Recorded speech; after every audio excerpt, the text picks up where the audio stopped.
Գործընկերներիցս մեկից ստացա առաջարկ նկարահանել նարեկացու ընթերցումների շարք, գլխի ընթերցումներ, այսպես հա,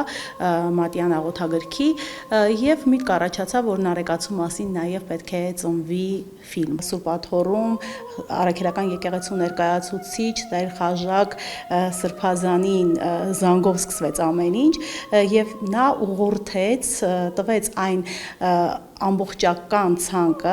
մարդկանց, ովքեր կարող են օգնական լինել այս ֆիլմի ստեղծմանը։ Բոլոր նարեկագետների, հայագետների, հա, այն մարդկանց, ովքեր իրենց կյանքի ողջ մասը նվիրել են նարեկացու ուսումնասիրության, մենք կարողացանք ֆիլմի շուրջ համախմբել։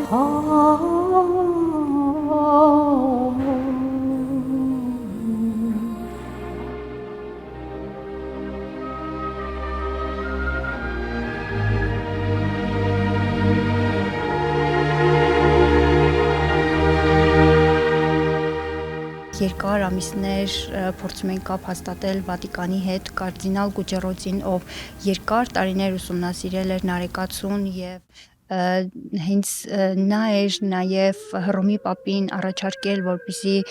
Գրիգոր Նարեկացին տիեզերական եկեղեցու վարդապետ հռչակվի։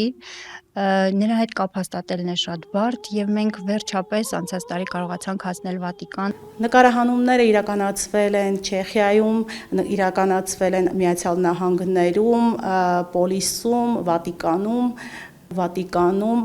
կարդինալ Գուջերոցին խոսեց Նարեկի մասին, նրա աստվածային շնորհի մասին, խոսեց այն մասին, թե ինչպես Նարեկը դարձավ տիեզերական եկեղեցու վարդապետ ուսուցիչ։ Շատ հետաքրքիր էր կարդինալին նկարահանելը, որովհետև նա այն մարդկանցից էր, ով խորապես ուսումնասիրել էր նարեկացուն եւ նույնիսկ նա հայրենին տիրապետում էր իրականում եւ երբ մենք խնդրեցինք, որ նա հայրենով պատմի, խոսի նարեկացու մասին, նա ասեց, որ իմ հայրենը չի բավարարում այնքան, որպեսզի ես ինձ թույլ տամ, ես խոսեմ նարեկացու մասին։ Ֆիլմում շատ կարևոր դեր ունի Լևոն Զեքյանը, հայագետ, Սրբազան հայ-կաթողիկ եկեղեցու, ֆիլմում նաև մեծ ներդրում ունի աստվածաբան Ֆրեզնոյի համալսարանի դոկտոր Աբրահամ Տերյանը։ Առաջին նկարահանումը սկսել ենք Լևոն Զեքյանից, Պոլսում ենք նկարել առաջինը, իրականում մի փոքր դժվար նկարահանում էր Պոլիսում այդ ամեն ինչը կազմակերպելը։ Մենք իրապես հիացած էինք նրա խոսքով ու հիանալի էր, որ հենց առաջինը նրան նկարահանեցինք, մի տեսակ կարծես փոխվեց ֆիլմի ընթացքը, նաև մենք սկսեցինք ավելի խորը, ավելի լայն մտածել։ Ֆիլմը վավերագրական է, շատ քիչ խաղարկային, հա, տարերով, քանի որ նկարահանել միջնադարի մասին, ամբողջական խաղարկային, մի տեսակ մեր ժամանակներում դժվար կլիներ։ Մենք չենք ուզել օգտվել, հա, շատ տարբեր ժամանակակից տեխնոլոգիաներից, այլ շատ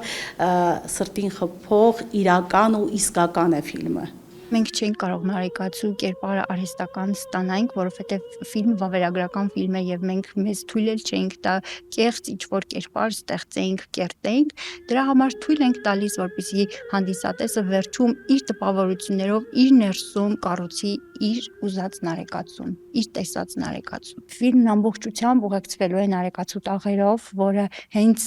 մենք ենք ձայնագրել, քանի որ նարեկացին իր ամբողջ կյանքը անցեկացրել քարայրում, նարեկավանքի քարայրում, մենք Գեղարդավանքում փորձեցինք ստանալ այդ միջավայրը եւ հենց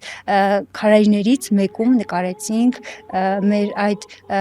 հերոսին, այսպես ասած, որը իհարկե միայն նրա արտացոլանքն է երևում, ամբողջությամբ չի երևում եւ նա կատարում է նարեկացու տաղերը։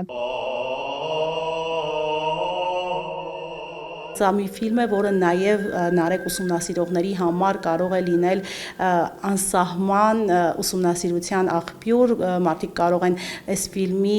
տեղեկությունները օգտագործեն նույնիսկ իրենց գիտական աշխատանքների մեջ։ Նախ սկզբում մենք բացահայտելու ենք նարեկացուն, այսինքն ով էր նարեկացին, որտեղ էր ծնվել, ինչ ընտանիքում էր ծնվել, մեծացել, ինչ միջավայրում էր մեծացել։ Կարևոր բացահայտումն է նարեկյան դպրոցը, որտեղ ես կարող եմ վստահաբար ասել, որ նարեկյան դպրոցի մասին որևէ հիշատակում չկա, որևէ մեդիա կոնտենտ գոյություն չունի, որովհետև դա հիմնականում գիտական շրջանակներին էր հայտնի։ Շատ հաճախ նարեկացու մասին պատկերացումները, հա, մի տեսակ լղոզված են, ոչ հստակ են, մարդիկ նարեկացիուն պատկերացնում են, հա, ընդամենը Նարեկ Աղոթյամատյանով, որ ընդամենը բժշկող է եւ այլն, շատ հակագիտական նաեւ թեզեր է առաջ քաշվել տարիներ շարունակ Նարեկի շուրջ, ֆիլմը գալիս է ցրելու այդ հակագիտական թեզերը։ Ամբողջությամբ Մատյանին ենք անդրադառնալու, այսինքն Մատյան ողբերգությանը, որտեղ մեր աստվածաբանները, փիլիսոփաները խոսում են, ներկայացնում են Նարեկացու Մատյանի աղոթքները, խորքերը, քանի որ ֆիլմում նկարահանել ենք նաև Արուսյակ Թամրազյանին, ով Մատենադարանի աշխատակցուհի է, եւ մենք պայմանավորվեցինք, որ հենց Արուսյակը կշոշափի այդ մատյանները, մենք մեզ թույլ չտվեցինք ձեռք տալ։ Ֆիլմի բյուջեն բավականին մեծ էր, բայց մեր ռեսուրսները, հա, մարդկային ռեսուրսները փոքր ռեսուրսներով մենք կարողացանք հաղթահարել մեր առջև դրած մարտահրավերները։ Հիմա այս պահին ֆիլմի 80%-ը իրականություն է դարձել։ Հետարտադրական process-ի համար կա անհրաժեշտության դրամահավաք կազմակերպելու, Ռեարմենիա հարթակում մենք արդեն կազմակերպել ենք եւ դիստրիբյուցիայի համար, ձայնի, լույսի, որպեսզի ամեն ինչ շատ պրոֆեսիոնալ եւ ամեն ինչ շատ ճիշտ կարողանանք մատուցենք, դրա համար անհրաժեշտ են որոշակի միջոցներ եւ մենք փորձում ենք դրանք հայթայթել։ Աշնանը ֆիլմը արդեն կբարձրանա էկրաններ։